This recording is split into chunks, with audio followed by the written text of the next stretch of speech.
الحمد للہ والسلام علی اشرف الانبیاء والمرسلین وعلی آلہ واصحابہ وازواجہ واتباعہ اجمعین. قال النبی صلی اللہ علیہ وسلم لا یزال قلب الکبیر شابا فی اثنین فی حب الدنیا وطول العمل. حضور اکرم صلی اللہ علیہ وسلم کا مبارک فرمان ہے کہ انسان بوڑھا آدمی قلب الکبیر، بوڑھے آدمی کا دل ہمیشہ شابن جوان رہتا ہے. فی اثنین، دو چیزوں میں بوڑھے آدمی کا دل ہمیشہ وہ جوان ہی رہتا ہے، یعنی اس کی خواہشات اور آرزوئیں، ایک دنیا کی محبت اور دوسرے آرزوئیں اور امیدیں جو ہے ان کا طویل ہونا، لمبا ہونا. انسان بوڑھا ہوتا رہتا ہے لیکن اس کی جو خواہشات ہیں اور اس کی جو آرزوئیں ہیں، امیدیں ہیں، تمنائیں ہیں، دنیا کے اعتبار سے وہ جوان رہتی ہیں کہ مال زیادہ ہو جائے، کثرت مال ہو جائے، مال بڑھتا رہے، دنیا کے اعتبار سے دنیا کی محبت بڑھتی رہے. حالانکہ اس کی زندگی جو ہے آخرت کے اعتبار سے وہ روزانہ قبر کے قریب تر ہوتا جاتا ہے.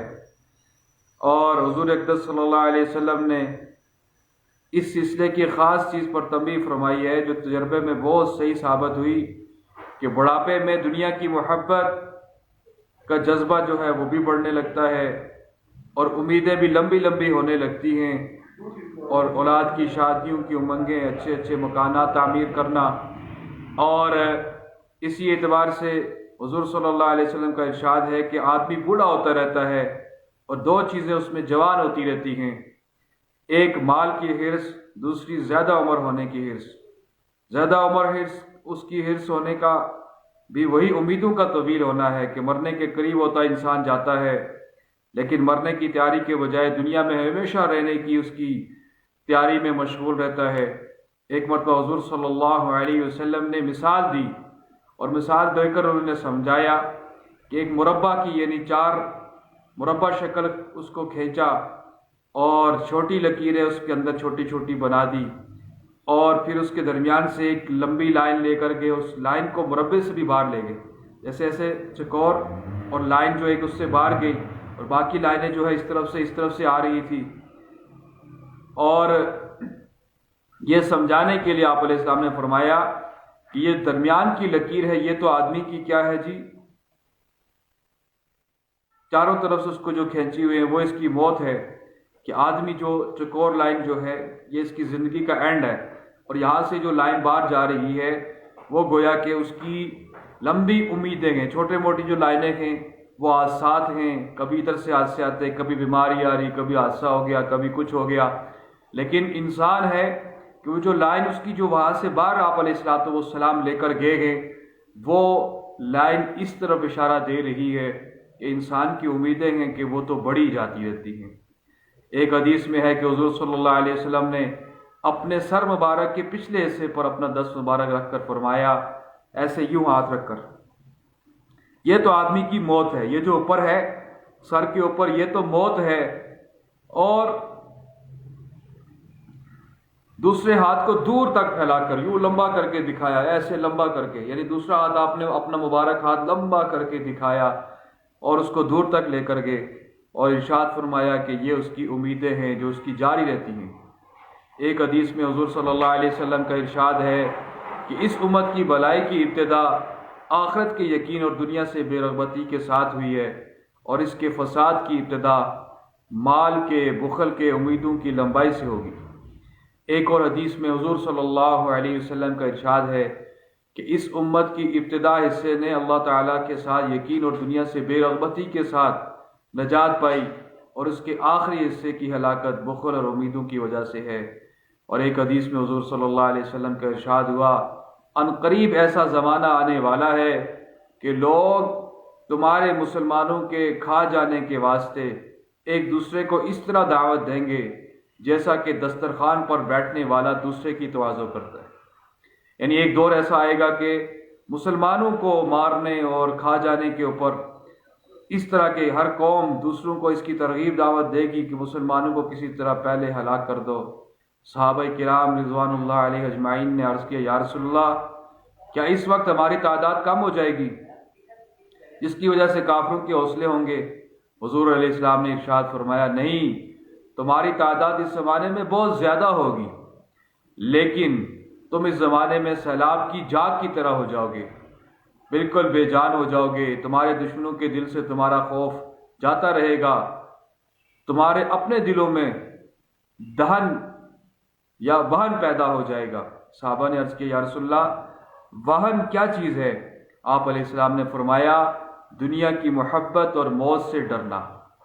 تو یہ حدیث اس زمانے میں خاص کر کے میرے اور آپ کے اوپر، پوری امت مسلمہ کے اوپر بالکل اس کے آشکار کر رہی ہے کہ آج مسلمان تعداد میں بھی زیادہ ہیں اور کثرت مسلمان ہونے کے باوجود کفار جو ہے ہم پر حملہ آور ہو چکے ہیں، اور ہم جو ہے ڈرے جا رہے ہیں مسلمان ہونے کے اعتبار سے۔ آخرت پہ عقیدہ ہے لیکن عقیدہ کمزور ہو چکا۔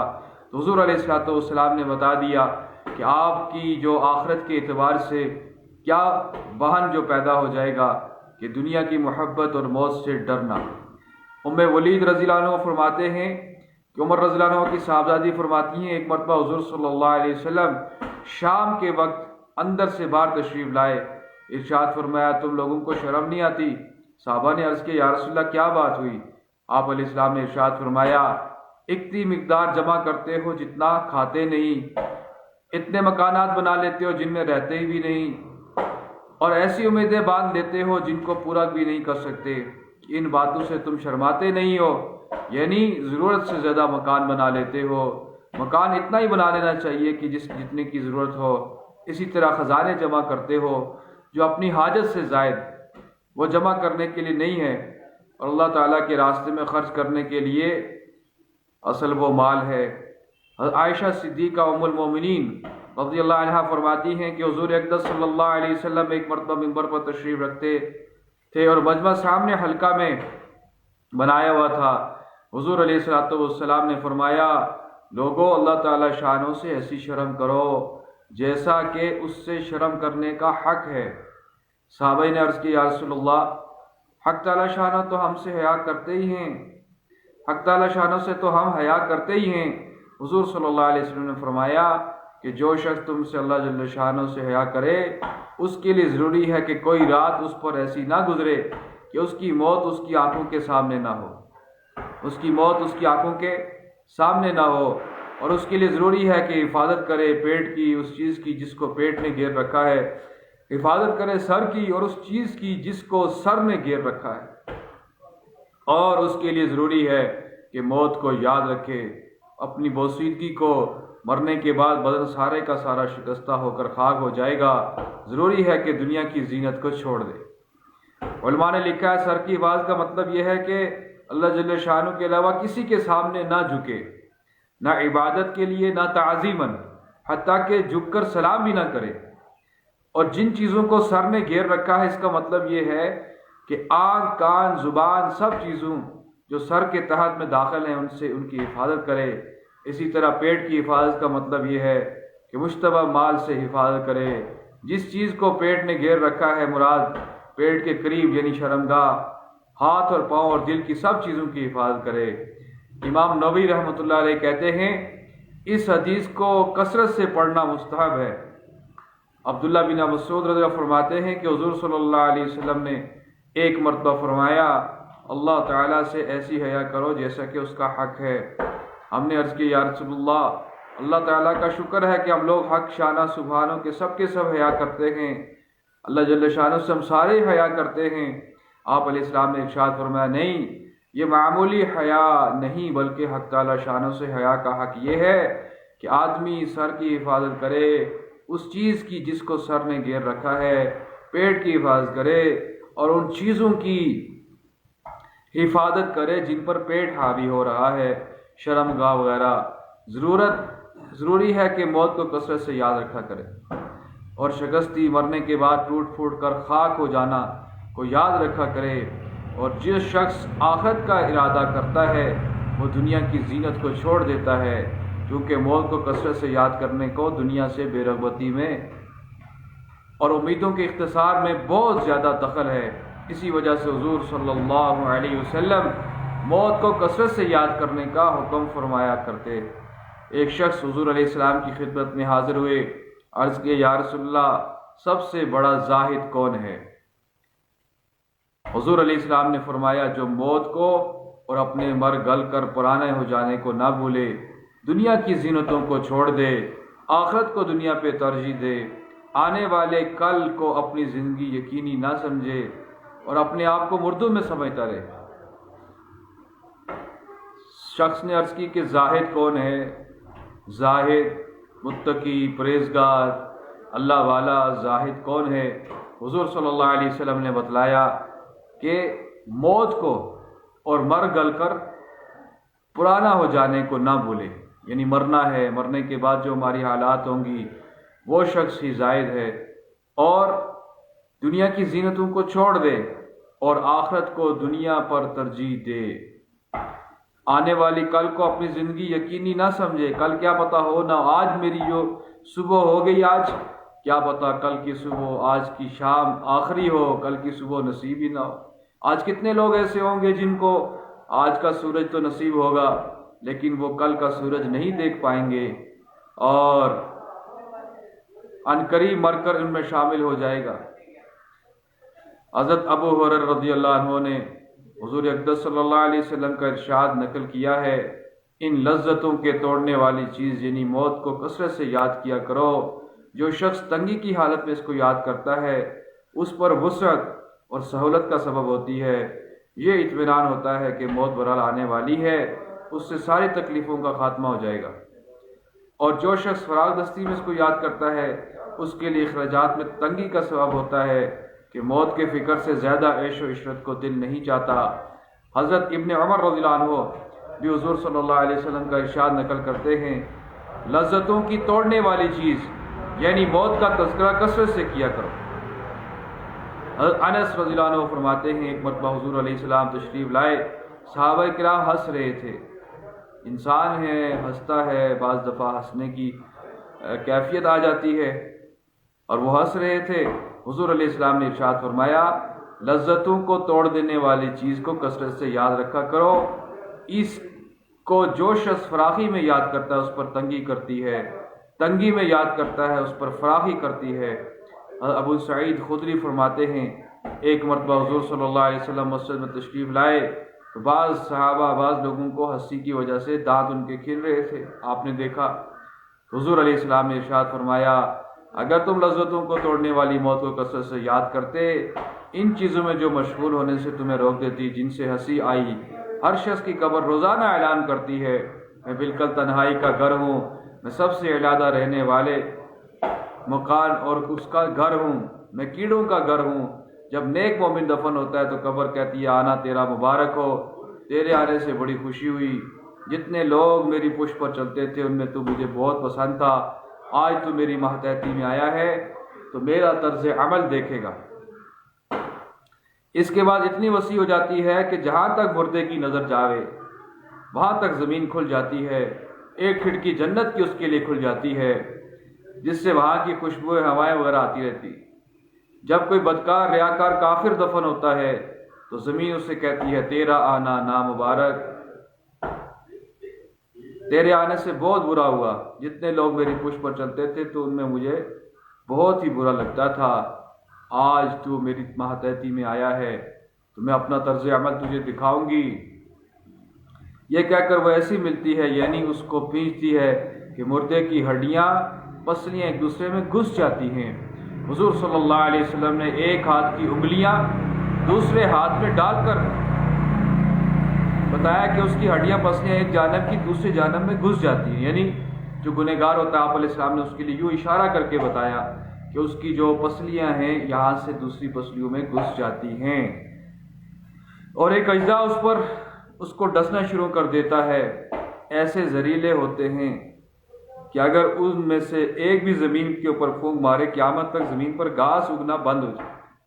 آقا علیہ السلام فرما رہے کہ اژدہا ڈستا ہے اور اس کی کیفیت بتا رہے ہیں کہ اگر دنیا میں پھونک مارے یعنی پھونکار مارے، جیسے انسان دیکھتا ہے سانپ کو، سانپ ایسے وہ اپنی ہوا بعض دفعہ پھونکارتا ہے تو دنیا میں زمین میں گھاس اگنا ہی بند ہو جائے، یہ سب کے سب قیامت تک اس کو کاٹتے رہیں گے۔ اس کے بعد حضور علیہ الصلوۃ نے فرمایا قبر یا تو جنت کے باغوں میں سے ایک باغ ہے یا جہنم کے گڑھوں میں سے ایک گڑھا ہے۔ ابن عمر رضی اللہ عنہما فرماتے ہیں کہ ایک شخص نے حضور علیہ السلام سے دریافت کیا، یا رسول اللہ، سب سے زیادہ سمجھدار، سب سے زیادہ محتاط آدمی کون ہے؟ سب سے زیادہ سمجھدار اور محتاط آدمی کون ہے؟ حضور علیہ السلام نے فرمایا جو شخص موت کو کثرت سے یاد رکھتا ہے اور موت کے لیے ہر وقت تیاری میں مشغول رہتا ہے، یہی لوگ ہیں جو دنیا کی شرافت اور آخرت کا اکرام حاصل کرنے والے ہیں۔ یہ فضائل صدقات میں سے آج کا سیشن آپ کے سامنے پیش کیا کہ موت کی یاد اور موت کے بعد کی جو زندگی ہے اس کے بارے میں آج کا یہ تذکرہ ہوا ہے۔ زاہد کون ہے وہ بھی حضور علیہ السلام نے بتا دیا کہ زاہد، اور اسی طرح سے عقل مند کون ہے وہ بھی حضور علیہ السلام نے بتا دیا۔ میرے بھائیوں، دوستو، عزیزو، ہم سارے ہی مسافر ہیں، کٹ کٹ کٹ اور ٹھک ٹھک ٹھک، یہ جیسے ہمارے پاس ہی ابھی کوئی درخت کاٹ رہے ہیں اور یہ کلاڑی جو ہے درخت پر لگ رہی ہے، اور جتنی آوازیں ہمیں آ رہی ہیں یہ درخت کے اعتبار سے کہ اس درخت کی زندگی ختم ہو رہی ہے۔ اسی طرح یہ ٹک ٹک کٹ کٹ جو گھڑی کی آواز سوئی ہے یہ ہماری زندگی کو ختم کیے جا رہی ہے۔ روزانہ ہم قبر کے قریب ہوتے جا رہے ہیں۔ ہمارا صبح اسکول جانا، بازار جانا، شعبے میں جانا، وزیر کا وزارت کی کرسی پر جا کر بیٹھنا، چپڑاسی کا اپنی ڈیوٹی پر جانا، بظاہر تو یہ لگ رہا ہے کہ ہم اپنی ڈیوٹیز پہ جا رہے ہیں، لیکن اللہ کی قسم یہ میں اور آپ قبر کی طرف، منزل ہماری قبر ہے، اور یوں ہم چلتے جا رہے ہیں اور ہمارا یہ اینڈ ہو رہا ہے۔ اور آج ہمیں دھوکہ لگ گیا ہے، اور دنیا کی محبت اور مال کی محبت، امیدوں کا لمبا ہونا۔ حضور علیہ السلام نے فرمایا کہ انسان بڑا ہوتا رہتا ہے، بوڑھا ہوتا رہتا ہے، لیکن جوان رہتی ہیں اس میں دو باتیں، دنیا کی محبت اور امیدوں کا لمبا ہونا۔ اس بارے میں ہم نے سوچنا ہے، روزانہ موت کا تذکرہ ہو، موت کے بارے میں بات ہو، آخرت کے بارے میں بات ہو۔ آج اللہ معاف فرمائے ہمارا یہ حال ہے کہ گھر سے نکلتا ہوا خاوند بیوی سے کہتا ہے کہ بھائی مجھے تو معاف کر دینا، زندگی موت کا پتہ کوئی نہیں، تو وہ آگے سے ایک دم سے منہ پہ ہاتھ رکھ دیتی ہے کہ نہیں نہیں، ابھی کیا آپ بات کر رہے ہیں، ابھی اچھے وقت میں آپ نکل رہے ہیں، اس وقت ایسی باتیں نہیں کرتے۔ دن کو آیا گھر ڈیوٹی کے بعد، آ کر کہا کہ بیگم صاحبہ ہم میاں بیوی ہیں، زندگی کا پتہ کوئی نہیں، اور کھانا آگے رکھا ہوا تھا، تو اگر میری زندگی کے اعتبار سے کوئی پتہ نہیں زندگی ختم ہو جائے تو تم مجھے معاف کر دینا۔ تو فوراً سے بیگم ایک دم سے ہاتھ رکھتی ہے کہ نہیں، کھانا آگے رکھ کے بری باتیں نہیں کرتے۔ رات کا وقت آتا ہے، وہی خاوند صاحب کہتے ہیں بیگم ہمارا پتہ کوئی نہیں زندگی کا، کیا پتہ ہم یہاں سے چلے جائیں، تو کہتی ہے نہیں، بڑوں سے ہم نے سنا ہے جو رات کو باتیں کرتے ہیں وہ پوری ہو جاتی ہیں۔ بھائی حقیقت ہے، میں نے اور آپ نے اس دنیا سے جانا ہے۔ عقل مند شخص وہ ہے جو موت سے پہلے موت کی تیاری کر لے، اور اسی تیاری کے لیے چھوٹا سا ہم نے بھی یہ تذکرے کا سلسلہ شروع کیا ہے۔ کیا پتہ یہی ہماری خیر کا ذریعہ، آخرت کے اعتبار سے نفع کا ذریعہ بن جائے اور صدقہ جاریہ بن جائے۔ اس موقع پہ یہ بھی عرض کر دوں کہ انسان سوچتا رہتا ہے کہ بھئی صدقہ جاریہ، یہ تو ضرور ہر ایک کو اس کی خبر بھی ہے، علم بھی ہے، اور اس پر بات بھی ہوتی رہتی ہے، لیکن ایک گناہ جاریہ بھی ہے، اس سے ہم نے بچنا ہے۔ کوئی رسم رواج آپ نے ایسا ڈال دیا کہ جو گناہ والا ہے اور اس کو پیچھے لوگ کرتے رہیں گے، تو یہ آپ کی طرف سے گناہ جاریہ شروع کر دیا۔ مرنے کے بعد آپ قبر میں ہیں، اب وہ رواج اور رسم اس پہ لوگ چلتے رہیں گے، ان کا گناہ بھی آپ کو ہی ملے گا۔ اور سوشل میڈیا پہ خاص کر کے ایک شیئر ہم دبا دیتے ہیں، اور کوئی گانا، کوئی بری چیز، اس طرح کی چیز ہم نے شیئر تو کر دی، ہم یہاں سے دنیا سے چلے جائیں گے، لیکن وہی ہماری جو برائیاں ہیں، وہی ہمارے گناہ جو ہیں، پیچھے لوگ دیکھتے رہیں گے، اور وہ گناہ جاریہ میں شمار ہو جائیں گے، اور اس کا عذاب قبر میں چلتا رہے گا۔ اسی طرح سے مال کسی کا ہتھیا لیا، قبضہ کر کے زمین بنا لی، اور ناحق کسی کی زمین دبا لی، اس کا حصہ ہم نے دبا لیا۔ آج تو ہم نے حصہ دبا لیا، لیکن کل ہم دنیا سے جب جائیں گے تو پیچھے ہماری اولاد نہ جانے شراب خانے میں مستانے ہو کر پھر رہے ہوں گے، اور کیسے کیسے گناہوں میں لگے رہیں گے۔ تو یہ ان کا گناہ بھی ہمیں پہنچے گا اگر ہم نے ان کی تربیت اچھی نہ کی، اگر ہم نے ان کو تعلیم دین نہ دی تو خطرہ ہے کہ ہمارے لیے وہ گناہ جاریہ بن جائے گا۔ سید صدق حسین ابھی ہمارے ساتھ لائیو ہیں، انشاءاللہ ان کو لیتے ہیں اس وقت، اگر وہ تشریف لا سکتے ہیں تو۔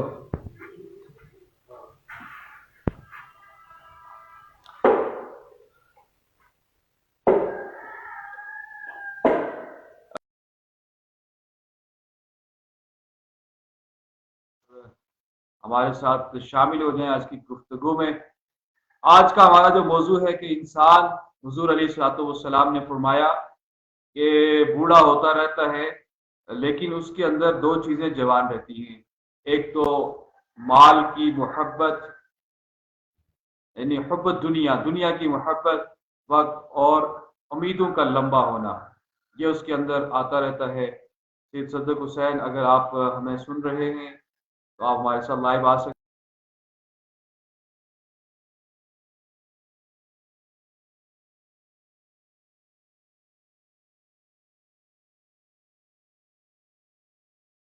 بڑھتا ہی رہتا ہے، امید اس کی بڑھتی رہتی، اور اسی طرح سے دنیا کے اعتبار سے وہ بظاہر بوڑھا ہو لیکن مال اور دنیا کی محبت اس میں بڑھتی رہتی ہے، جوانی کی جو خواہشات ہیں وہ ابھرتی رہتی ہیں، سارا سے بھائی مال بڑھ جائے، پھر موت کی تمنا دل سے رہتی ہے، اور شاید اس وقت وہاں پر ابھی آپ اس جگہ پر ہیں کہ آپ کا نیٹ ورک شاید چل نہیں رہا اس طرح سے، تو آج ہمارا جو سیشن ہے وہ اس بارے میں تھا۔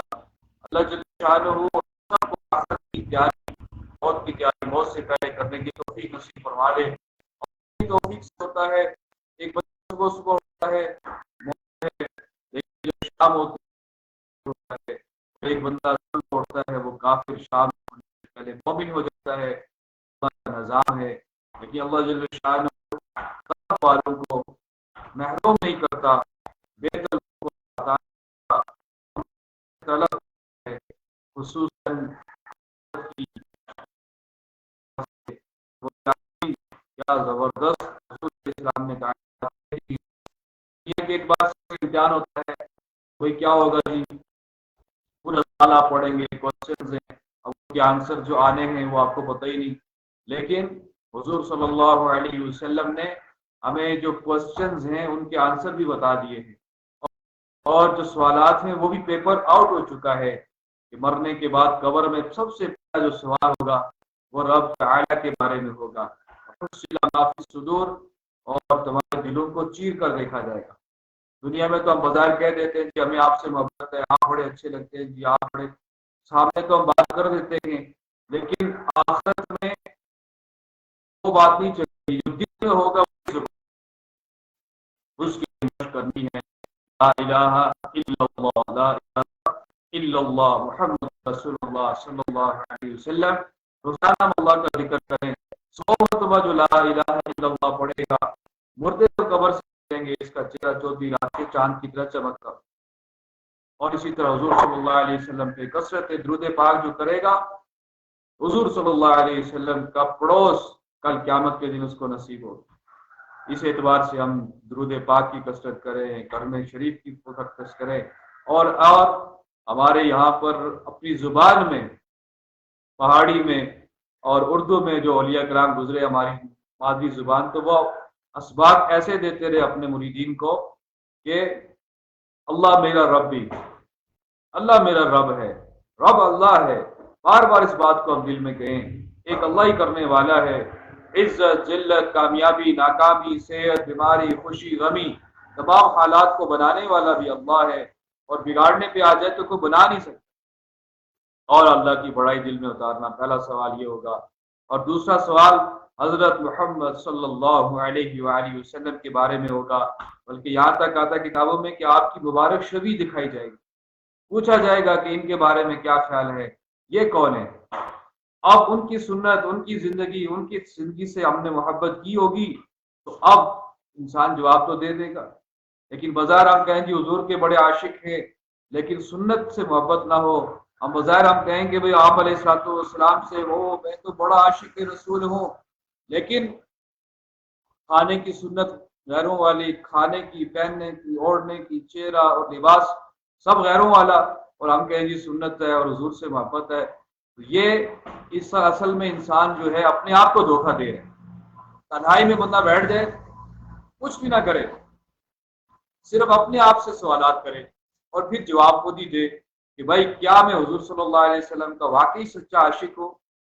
اس کی اگزامپل آپ کو عرض کر دیں کہ ایک عاشق میرے اور آپ کی طرح ویسے ہی نامی گرامی عاشق بن کر ایک خاتون تو تھی، ان کا راستہ روز روکتے دیکھتے، اس خاتون کوئی عورت کوئی بچی کوئی اسکول جاتی کالج جاتی روز اس کے راستے پر. اب ہوا ایسا کہ ایک دن اس نے اس بچی کا راستہ روک لیا اور اسے کہنے لگا مجھے آپ سے بڑی محبت ہے، میں آپ پہ قربان جا سکتا ہوں، ایسا ہے ویسا ہے. اس نے کہا اچھا تو مجھ سے تمہیں محبت ہے؟ کہا ہاں. کیوں محبت ہے؟ کہ آپ بڑی خوبصورت ہیں، آپ بڑے حسین ہیں، آپ ایسے ہیں، آپ ویسی ہیں. اچھا. اس نے کہا پیچھے مڑ کر دیکھ، میری بہن آ رہی ہے، مجھ سے بھی زیادہ خوبصورت ہے، مجھ سے بھی زیادہ حسین ہے. جو ہی اس نے پیچھے مڑ کر دیکھا نا، اس لڑکی نے زور سے تھپڑ مارا اس کے منہ پہ اور کہا کہ کہتے ہو محبت مجھ سے اور دیکھتے غیر کی طرف ہو. تو آج ہمارے ساتھ ایسا ہی کچھ ہوا کہ ہم نفس کے پرستش اور پوجا اور پاٹ ہم سارے کر رہے ہیں. من چاہیے اندر سے ہم کہتے ہیں کہ حضور سے محبت ہے زبان سے، لیکن اندر ہمارا کچھ اور کہہ رہا ہوتا ہے. آپ علیہ الصلوۃ والسلام کی مبارک سنت، اس کو اپنانا یہی اصل ہے. آج سکھ برادری کو دیکھ لیں کہ بھائی انہوں نے ایک گرو نانک یا کسی ایک بڑے جو ان کی پگڑی اور داڑھی کو دیکھا، اسی کو اپنائے ہوئے ہیں، اسی کو اپنائے ہوئے ہیں صبح شام دن رات. آپ جہاں پر دیکھیں ان کو کالج میں جا رہے ہیں، اسکول میں جا رہے ہیں، ایئرپورٹ پہ جاب کر رہے ہیں، ایئر فورس میں جاب کر رہے ہیں، اگر کرکٹ میچ کھیلنے کے لیے میدان میں اتر رہے ہیں تو اسی حلیے میں وہ ہیں. اور کہاں پر وہ گرو نانک اور کدھر مقام مصطفیٰ عبادت خدا بزرگ توئی. قصہ مختصر، اللہ کے بعد اگر کائنات میں کوئی بزرگ ترین ہستی ہے تو محمد صلی اللہ علیہ وسلم کی مبارک ہستی ہے. تو آج ہم ان کے رنگ میں رنگنے کے لیے پریشان ہیں. تو بھائی اپنے آپ سے بیٹھ کر ہمیں ڈسکشن کرنی ہے کہ واقعی میں حضور سے محبت کرتا ہوں. اگر پھر محبت کرتا ہوں تو صبغت اللہ، اللہ کے رنگ میں رنگ جاؤ. اور وہ رنگ کیا ہے؟ حضرت محمد صلی اللہ علیہ وسلم کا رنگ ہے. اللہ پاک قرآن میں کہہ رہے اے نبی جی کہہ دیجئے ان کو کہ اگر میرے محبوب بننا چاہتے ہو تو آپ کے رنگ میں یہ رنگ جائیں. قل ان کنتم تحبون اللہ فاتبعونی، تم چاہتے ہو کہ اللہ کے ولی بن جاؤ تو میرے رنگ میں رنگ جاؤ. اب یہ امامہ پہن کر نماز پڑھ رہا ہے، 70 نمازوں کا ثواب ہے. ہر ایک پہن سکتا ہے، صرف مولوی نہیں امامہ. میں تو سب کو کہتا ہوں جوانوں کو آپ بھی پہنا کریں، لیکن سنت نیت سمجھ کر. ایک اللہ والوں کا انتقال ہوا، قبر میں جب رکھا گیا تو مریدین اور شاگرد ان نے دعا کی اللہ ہمیں پتہ چل جائے کہ ہمارے جو اللہ والے استاد محترم تھے ان کا انتقال ہو گیا ہے، ان کے ساتھ قبر میں کیا حال ہوا، آخرت کا کیا معاملہ ہوا. شاگرد کی دعا قبول ہوئی تو اب خواب میں دیکھتے ہیں اللہ والے آئے حضرت کیا ہوا؟ کہا وہ 3 سوال جو تمہیں یاد کرواتا تھا رب کے بارے میں، نبی علیہ الصلوۃ والسلام کے بارے میں اور دین مذہب اسلام کے بارے میں، وہ تو سوال مجھ سے ہوئے ہی. مجھ سے یہ بھی پوچھا گیا کہ کیا تمہاری داڑھی سنت کے مطابق ہے؟ تو میں نے فرشتوں کو پکڑ کر دکھایا، یہ دیکھو ایک مٹھ پوری ہے، ایک مٹھ پوری ہے. اس اعتبار سے ہم اس پیغام کو اگر آپ سن رہے ہیں جو میرے دوست عزیز بھائی، تو ہم اس پیغام کو سمجھیں کہ بھائی حضور صلی اللہ علیہ وسلم کی مبارک زندگی میں کامیابی ہے. اب جب پہلے ایمان بنے گا، اللہ کی ذات کا یقین آئے گا، کرنے والا اللہ ہے، عزت ذلت اللہ دیتا ہے، کامیابی ناکامی اللہ دیتا ہے، مال دولت اور عہدے سب اللہ کے ہاتھ میں ہیں. تو پھر یہ کسی سے ڈرے گا نہیں کہ بھئی لوگ کیا کہیں گے. پھر یہ کسی ملک میں رہتا ہے تو وہاں بھی ڈرے گا نہیں کہ بھئی لوگوں کا کیا. اس کی نظر اللہ پر ہوگی تو پھر یہ حضور صلی اللہ علیہ وسلم کا عملاً غلام بن کر دکھائے گا. اس اعتبار سے دوسرا سوال جو قبر میں ہونا ہے وہ کون سا ہونا ہے کہ بھائی حضور صلی اللہ علیہ وسلم کی مبارک شبیہ دکھائی جائے. جس نے وہ زندگی گزاری ہوگی جواب دے دے گا، نہ گزاری ہو تو پریشان ہوگا. اور تیسرا ہوگا کہ تمہارا مذہب کس مذہب پر تھے، تو اب دین سے محبت ہوگی، دین والے راستے پر ہوگا تو پھر تو جواب دے دے گا، لیکن اگر محبت نہ ہوگی، اور اللہ معاف فرمائے اب تو ایک نیا سلسلہ چل پڑا، سارے جوان اور اس طرح کے ہمارے مختلف، وہ کہتے ہیں کہ بھائی سارے مذہب اچھے ہیں. بھائی سارے مذہب اچھے نہیں ہو سکتے. ہاں مذاہب کے اندر کچھ صفات ہو سکتی ہیں کہ بھائی یہ مذہب ہے وہ جھوٹ نہیں بولتے، اس مذہب والے وہ بڑے اخلاق والے ہیں، اس مذہب والے انسانیت بڑی ان کے اندر، اس کو ہم اچھائی کو بیان کر سکتے ہیں. لیکن اسلام سے اچھا مذہب کوئی نہیں. ایک مسلمان سے ہم دین کو ہم تشبیہ نہ دیں، دین کو ہم کسی مسلمان کو ہم آئیڈیل اور ماڈل نہ بنائیں، بلکہ ہم قرآن اور سنت حضرت محمد صلی اللہ علیہ وسلم کی مبارک زندگی، ان کو ہم نے ماڈل بنانا ہے. اور قرآن اور سنت کیا، یعنی حضور صلی اللہ علیہ وسلم کی مبارک زندگی، اسی کو اپنانا، اسی میں خیر ہے، اسی میں کامیابی ہے.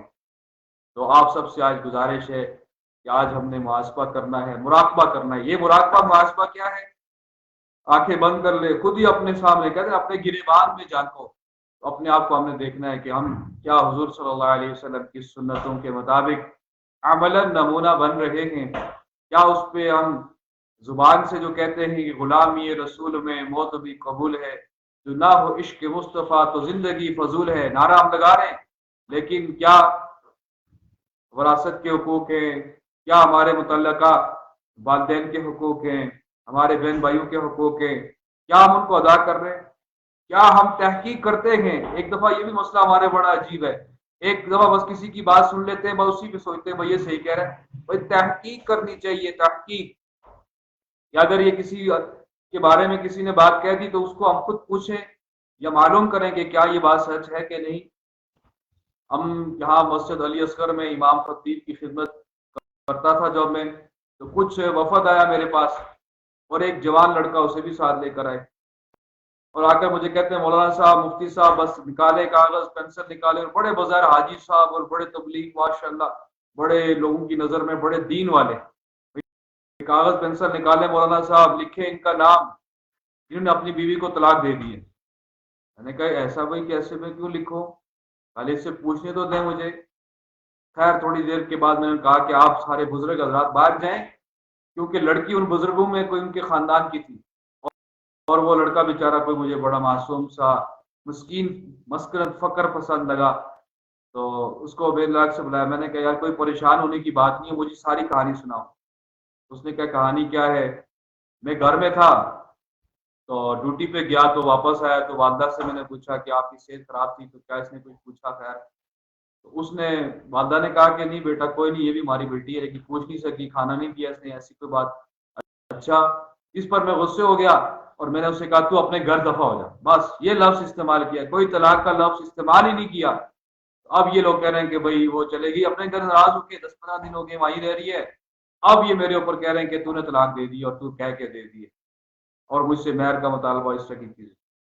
پھر میں نے واپس بلایا ان کو، میں نے کہا بڑے افسوس کی بات ہے کہ اب عمل کے اعتبار سے طلاق ایک عمل ہے. جب نہیں اگر آپ کی زندگی بن رہی، کسی سے انڈرسٹینڈنگ نہیں چل رہی، تو آپ طلاق دے سکتے ہیں، لیکن عمل جائز تو ہے. لیکن اتنا اس کا کتابوں میں آتا ہے کہ اللہ جل شانہ کا عرش ہلتا ہے جب طلاق دی جاتی ہے، اور جب نہ حق دی جائے تو اللہ جل شانہ ناراض ہوتے ہیں. اور آپ کیا ایسی باتیں، پھر ان کو سمجھایا کہ بھائی اللہ سے ڈریں، کیوں ایک خاندان کو توڑنا چاہ رہے ہیں، ایک نظام کو توڑ رہے ہیں. پھر ان کو بات کی، بعد میں صلح کی، کوئی بات ہو کے تو ان کو آپس میں صلح بھی کروائی اللہ کی توفیق سے. تو ایسی باتیں بعض دفعہ ہم، کیونکہ آج کل سوشل میڈیا ہے، اور بیٹیاں ہو گئی، بہنیں ہو گئی، مائیں ہو گئی، بیٹے، خاندان ہے آپ کا، تو آپ کو کبھی کال آئے کہ یہاں سے بھائی فلاں ایسا ہو گیا جی، آپ نے ایک طرف سے سن لیا، دوسرے کی سنی نہیں، اور فلاں ایسا ہو گیا، اس کی سن لی، اس کی سنی نہیں. اور خاص کر کے ہمارا جو معاشرہ ہے کشمیر کے اندر، خاص کر کے ہم یہ کرتے ہیں کہ اپنی بیٹی کو تو بیٹی سمجھتے ہیں، لیکن بہو کو سمجھتے ہیں کہ نوکرانی. بہو کو پیٹ میں درد ہو جائے، سر میں درد ہو جائے، ڈاکٹر لکھ کے دیتے ہیں کہ اس کو بیڈ ریسٹ ہے، تو کہتے ہیں بھائی بہانے کر رہی ہے. اور جب اپنی بیٹی کو اگر صرف ایک کانٹا چبھ جائے یا کسی نکل جائے، کہتے ہیں نانا بس تم لیٹ جاؤ بیٹا، تم تو بیمار ہو. یہ ہمارے ایک معاشرتی پرابلمز ہیں. اس اعتبار سے ہمیں سننے سے سن تو لیں، لیکن اس کے بعد تحقیق ضرور کریں. اور اسی طرح سے غیبت کا عمل ہے. غالباً امام مالک رحمۃ اللہ علیہ فرمائے لگے کہ اگر میں غیبت کروں تو اپنی امی جان کی کروں. کیوں کہ غیبت کرنے والے کو کل اپنی جو مقبول عبادات ہیں، اپنے روزے ہیں، اپنے اعمال ہیں، اپنی جو کی ہوئی عبادتیں ہیں، وہ اس بندے کو دینی پڑیں گی جس کی غیبت کی ہو. اللہ جل شانہ ہمیں سمجھ نصیب فرمائے. اللہ جل شانہ ہم سب پر کرم فرمائے. اور مولا علی، حضرت علی شیر خدا کرم اللہ وجہ کا قول ہے، لا تنظر من قال انظر ما قال. یہ مت دیکھا کرو کہ بات کون کر رہا ہے. شاید آپ کا بیٹا ہی کوئی بات کر رہا ہو، شاید آپ کا عزیز کوئی کر رہا ہو، بھائی کوئی کر رہا ہو، مثال کے طور پر کسی مسلک اور مذہب کے اعتبار سے وہ کرنے والا کر رہا ہو. لا تنظر من قال انظر ما قال. یہ مت دیکھا کرو کہ کون بات کر رہا ہے، یہ مت دیکھا کرو کہ کون بات کر رہا ہے، یہ دیکھا کرو کیا بات کر رہا ہے. جو ہم یہ دیکھیں گے کیا بات کر رہا ہے، اس پر دھیان لگائیں گے، کان لگائیں گے، پھر اللہ جل شانہ عمل کی بھی توفیق نصیب فرمائے گا. اور اگر پہلے سے ہی سوچ لیں کہ بھئی نہیں، یہ فلاں خاندان کا ہے، یہ فلاں مسلک کا ہے، یہ فلاں برادری کا ہے، فلاں علاقے کا ہے، بھئی یہ تو کل پیدا ہوا، میری عمر اس سے بڑی، یہ کس کو کیا پتا. تو اب کیا ہوتا ہے، پھر مسائل پیدا ہوتے ہیں. اللہ جل شانہ آج کا ہمارا سیشن، یہ حاضری اپنی بارگاہ میں قبول فرمائے. اور جتنے فوت شدگان ہیں اللہ ان کی کامل بخشش فرمائے، اور بیماروں کو اللہ شفا عطا فرمائے. جتنے پریشان حال ہیں، آپس میں ٹوٹے ہوئے ہیں، اللہ ان کو جوڑ دے اور بے ہدایتوں کو ہدایت نصیب فرمائے. ہماری ماؤں بہنوں بیٹیوں کو فاطمہ زہرا کے نقش قدم پر اللہ چلا دے، اور سننے والوں کو اور پیغام دیکھنے والوں کو دنیا آخرت کی اللہ خوشیاں نصیب فرمائے. حضور علیہ الصلوۃ والسلام نے جو راستہ دکھایا اپنا پسند والا، اس پر ہم سب کو چلا دے، مجھے بھی، آپ کو بھی، پوری امت مسلمہ کے بیٹے بیٹیوں کو. اور خاص کر کے یہ جو حالات ہیں اس بارے میں بھی آپ کے سامنے بات ہوئی کہ مسلمانوں کو ایک وقت آئے گا کہ کفار ایسے جیسے دسترخوان پہ کھانا لگا کر آپ کھاتے ہیں، اس طرح سے ان پر حملہ آور ہوں گے اور وہ لوٹ پوٹ کھا جائیں گے ان کو، اور سب ہضم کر جائیں گے. صحابہ کرام نے عرض کی، یا رسول اللہ کیا وجہ ہوگی، ہم کثرت میں ہوں گے یا کم ہوں گے، اس زمانے میں کیوں ہماری تعداد کم ہوگی؟ آپ علیہ السلام نے فرمایا، نہیں نہیں، تعداد بہت زیادہ ہوگی، لیکن موت کا ڈر وہ تمہارے دل میں ہوگا، جس کی وجہ سے وہ تم پر ایسے حملہ آور ہو جائیں گے، اس طرح تمہیں نوچ کر کھا جائیں گے. یہ کیفیات آج ہمارے اندر آئی ہوئی ہے. موت تو مومن کے لیے تحفہ ہے، اللہ سے ملاقات ہوگی، رسول اللہ علیہ السلام سے ملاقات ہوگی، صحابہ کرام، اہل بیت، ازواج مطہرات، اولیاء اللہ، ان سے اللہ ملائے گا.